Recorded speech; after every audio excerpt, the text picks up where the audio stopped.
Avant d'aborder ce que les mouvements d'éducation populaire et plus particulièrement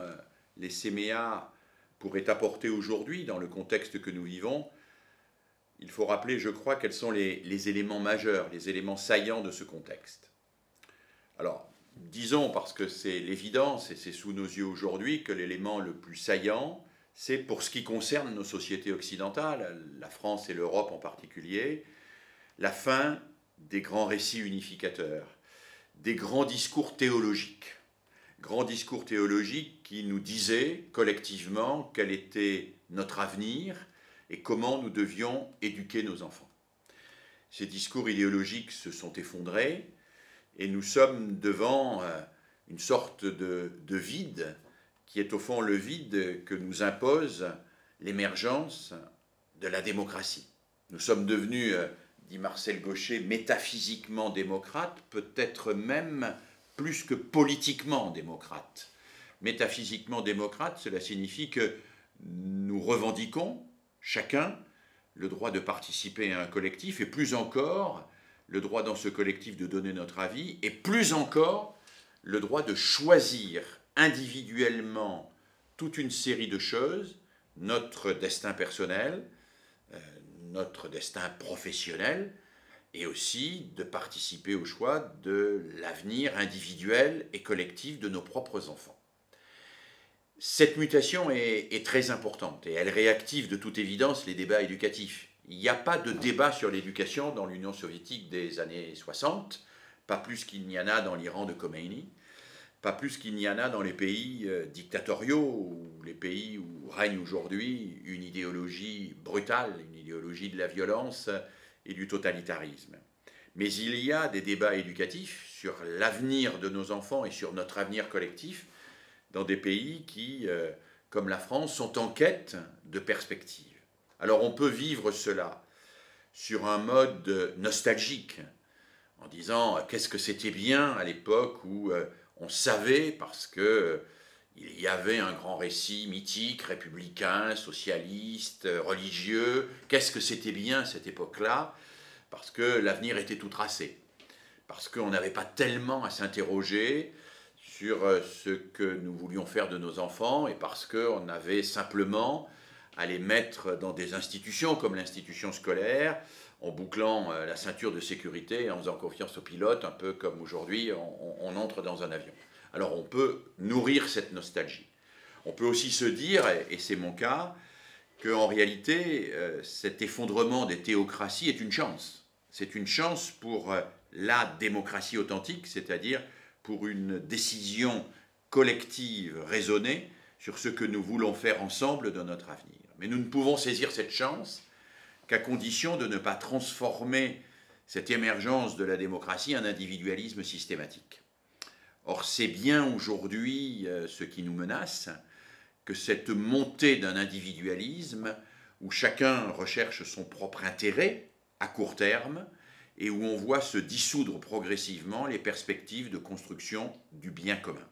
Je dis bien de construction du bien commun, parce que je ne crois pas que le bien commun soit quelque chose qui existe à l'avance et que l'on n'ait qu'à trouver, comme on déterrerait un trésor. C'est quelque chose qui nécessite la confrontation des sujets dans des cadres démocratiques,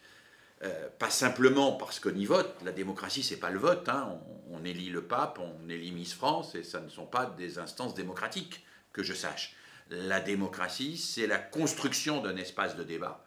et d'un espace de débat où on s'écoute, où on argumente, où on se confronte au réel, où on anticipe des scénarios, et où on choisit, faisant évidemment appel à un certain nombre de procédures de choix où le vote peut intervenir, mais le plus souvent relativement tard, le scénario sur lequel nous voulons engager notre avenir. Alors je crois que oui, il y a une menace de la montée de l'individualisme aujourd'hui, et que cette menace est très forte dans le domaine éducatif. On le voit évidemment dans le domaine scolaire, avec la montée depuis déjà de nombreuses années de ce que les sociologues ont appelé le consumérisme scolaire. Et au fond, chacun cherche le meilleur rapport qualité-prix et s'organise pour que sa progéniture bénéficie des meilleures conditions de scolarité sans s'intéresser à l'avenir de l'institution scolaire dans son ensemble. On le voit aussi dans les comportements de repli individuel où finalement les grandes institutions de médiation collective qui étaient les organisations professionnelles, un certain nombre de grandes associations, peinent aujourd'hui à porter des projets globaux et sont tirés perpétuellement vers des logiques de service. Ça me paraît une des caractéristiques de la montée de l'individualisme, c'est être tiré vers des logiques de service. Et on le voit même dans un certain nombre de mouvements d'éducation populaire qui, là où ils pouvaient proposer des activités délibérément centrées sur la valeur du collectif, sur la valeur du projet, et du projet humaniste et politique qu'ils portaient, ils sont aujourd'hui amenés, parce qu'ils sont poussés par ce contexte de montée de l'individualisme, à proposer des cartes à trous avec 1 heure de parapente, 1 heure de lutte contre l'illettrisme, 1 heure de macramé, et un peu de cinéma et de théâtre éventuellement. Et on rentre ainsi dans une logique de service qui est une logique de guichet, où on satisfait les intérêts individuels sans se préoccuper du bien commun et sans se préoccuper suffisamment de la construction du collectif. Je crois que c'est un des premiers éléments de préoccupation pour moi aujourd'hui et un des premiers éléments d'interpellation à l'égard des mouvements d'éducation populaire et des séméens en particulier. Si on rentre un peu plus précisément dans la description de ce qui se passe, on pourrait dire que le danger qu'on voit émerger aujourd'hui, c'est l'alliance, alors je vais dire les choses de manière peut-être un petit peu caricaturale politiquement, d'une société libérale fondée sur le marché et d'une société technocratique qui promeut un contrôle systématique et individuel du comportement de chacun d'entre nous. Alors, ça pourrait paraître contradictoire, puisque le libéralisme, c'est la concurrence, la liberté, c'est chacun pour soi, mais c'est aussi le droit à l'initiative, nous dit-on, et le droit à faire ce à quoi chacun aspire. Mais ce qui se passe, je crois, c'est que le libéralisme, tel que nous le vivons, porte la menace toujours d'un fonctionnement de type centrifuge, c'est-à-dire d'explosion sociale, locale ou plus globale, et il a besoin de compenser ces menaces-là par la mise en œuvre de ce que Gilles Deleuze avait très bien décrit dès 1990 sous le nom précisément de société du contrôle,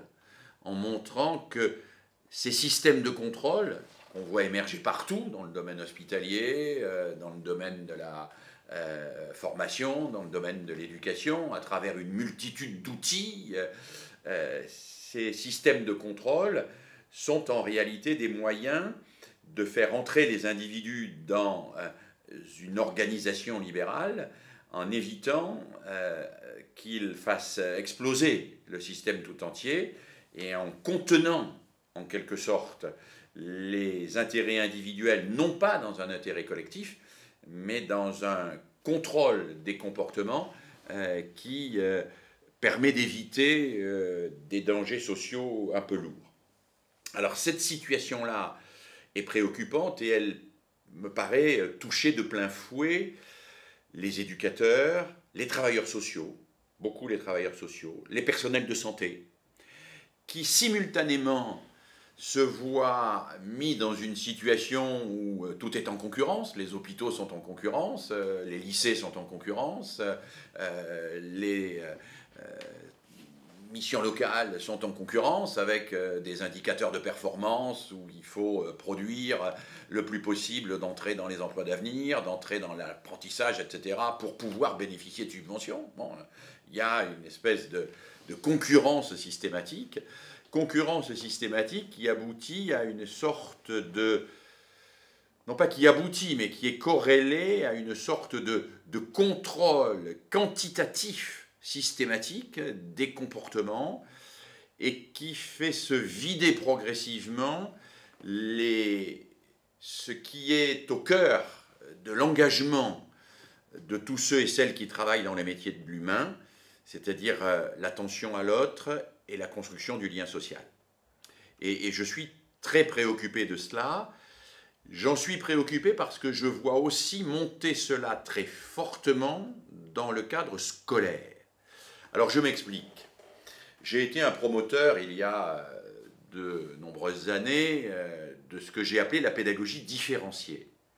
La pédagogie différenciée, pour moi, c'était la volonté de prendre en compte l'hétérogénéité et d'en faire une richesse.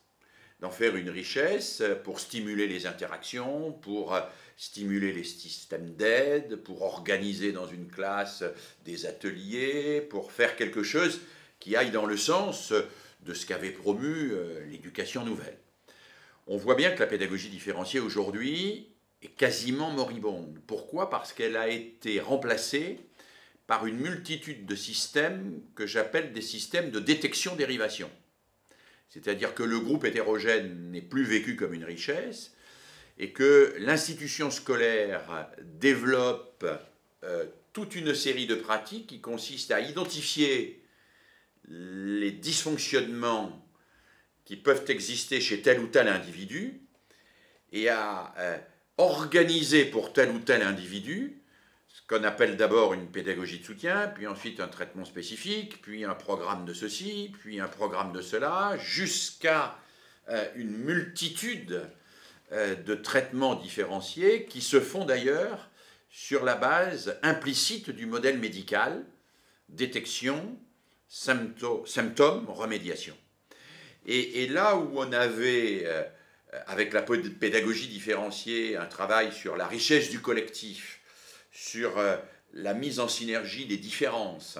sur la construction de systèmes d'entraide et d'interaction entre individus, on a aujourd'hui un système de repérage, diagnostic et finalement un système d'exclusion progressive, voire d'externalisation progressive du traitement des individus dans des tuyaux qui s'ignorent de plus en plus les uns les autres. Je suis très préoccupé par cette évolution-là, puisque cette évolution, elle est d'une certaine manière la modalité privilégiée de ce qu'on appelle aujourd'hui l'innovation. Dans une étude récente que nous avons faite avec un certain nombre de membres de mon laboratoire sur les innovations scolaires, ou ce qui s'appelle innovation scolaire, on voit que ce n'est plus d'autres manières d'aborder les savoirs, ce n'est plus l'introduction systématique d'une réflexion sur la place de l'art ou sur le collectif. C'est l'introduction minutieuse et permanente de systèmes de détection-dérivation.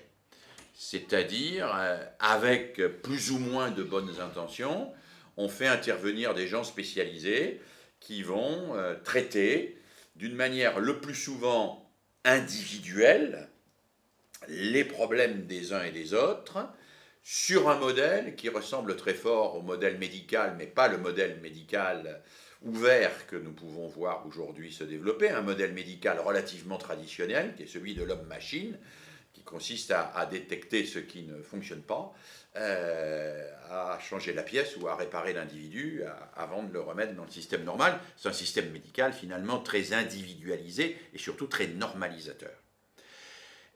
Cette externalisation du traitement des personnes dans l'institution scolaire et de l'accompagnement des personnes s'accompagne d'un appauvrissement considérable des pratiques pédagogiques de classe qui ne retrouvent un semblant de nouveauté que quand elles semblent redécouvrir qu'on peut proposer aux élèves, à travers ce qu'on appelle la classe inversée, de prendre connaissance à l'extérieur de l'école d'un certain nombre de documents par Internet pour en discuter à l'intérieur de l'école, chose qui nous est présentée comme le nec plus ultra de l'innovation pédagogique et qui n'est rien d'autre qu'une transposition technologiquement correcte de ce qui se pratiquait il y a encore pas si longtemps sous le terme de préparation-correction, préparation avant le cours, la correction après le cours. On est dans l'habillage et en aucun cas dans l'innovation authentique.